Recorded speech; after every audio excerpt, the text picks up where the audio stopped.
Hello and welcome to another video. Today I have this wireless garage door keypad. So it's by this brand Refoss, purchased off of Amazon. This is what comes in the package. There's some double-sided sticky tape to mount it. You get different types of screws, as well as these plastic things that can go in drywall if you're installing it on drywall. So it's pretty sturdy material. It feels sturdy. It doesn't feel like it's going to crack or anything like that. It is going to be outside in the exposed elements, so you want something that's sturdy. This is the battery compartment. And then just slide it down when you need to change. You can pull the battery out. In the back here, you can see there's a screw hole here. The way it'll mount is one of the screws will go through there, right? And before you do that part, though, you want to put a screw in. And the screw in on the wall, just a random spot, and then this will kind of slide in there. So let's say you put this screw in, and then this will slide in there, and then wherever this hole ends up being, you drill in another screw. So it's pretty easy to mount, so let's go ahead and mount it. Okay, so I had pre-existing holes here from a previous keypad.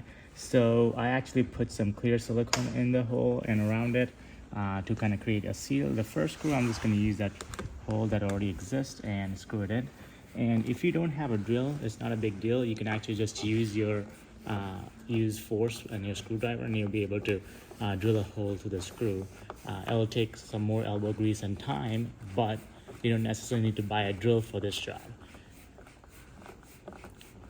When you screw it in, make sure you leave about 1/8 of an inch for the keypad to be able to slide over the screw. So we're almost there. As you see, it takes a little bit of elbow grease, not too bad. If you have a drill, of course it's faster, but I'm just gonna do it without the drill here so you have an idea of what's going on. Okay, so the keypad here, make sure you take the battery cover off. You can go ahead and hang this off here. In the back, this part is where the screw head would go. So you can just slide it on like that. So now that it's on, you wanna make sure it's straightened out. So for me, as you can see, the older keypad kind of had about similar holes. So I'm just gonna make sure it sits right there.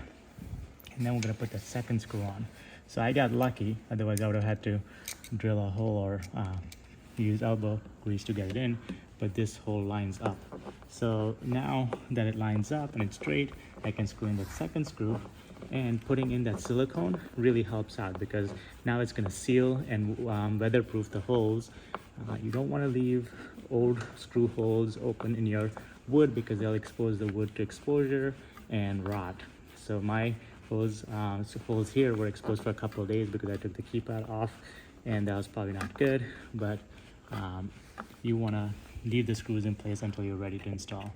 Okay, once that's done, you can slide that in there and put the cap back on. So let's go and do that.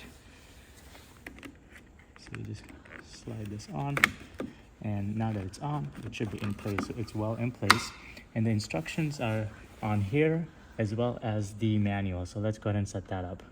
We're going to start programming our device, but before that I want to look at the machine. So I have the Lift Master, and I want to make sure the button is purple. So that's the right kind of device I purchased. There are different colored buttons, so you want to make sure that the device you buy is made for the right colored button. To set it up for the first time, I'm looking at the instruction manual.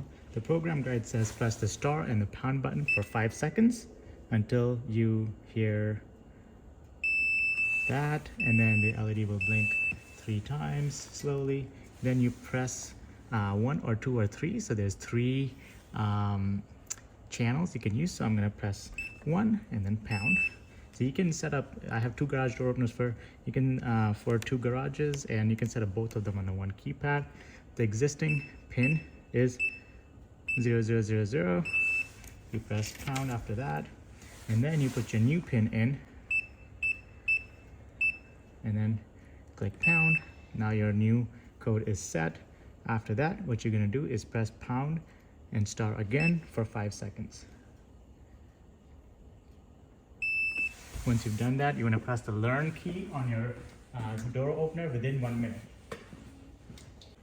Once you hit the learn key, you're going to hit the code again and then hit enter, and your garage door opener will blink. That means the code is set, and you will use the same steps to go ahead and change your forward if you need to. So as you can see, the door opener is working just fine. And we're going to use the same steps to set up the next garage as well, and use the second channel. And as you can see with the code, it's opening again as well. So this is pretty easy to set up, super cheap on Amazon, really good price, really works well. I'm really happy with this product. Thank you for watching. If you find this video helpful, give me a thumbs up or subscribe to my channel. I'll see you in the next one.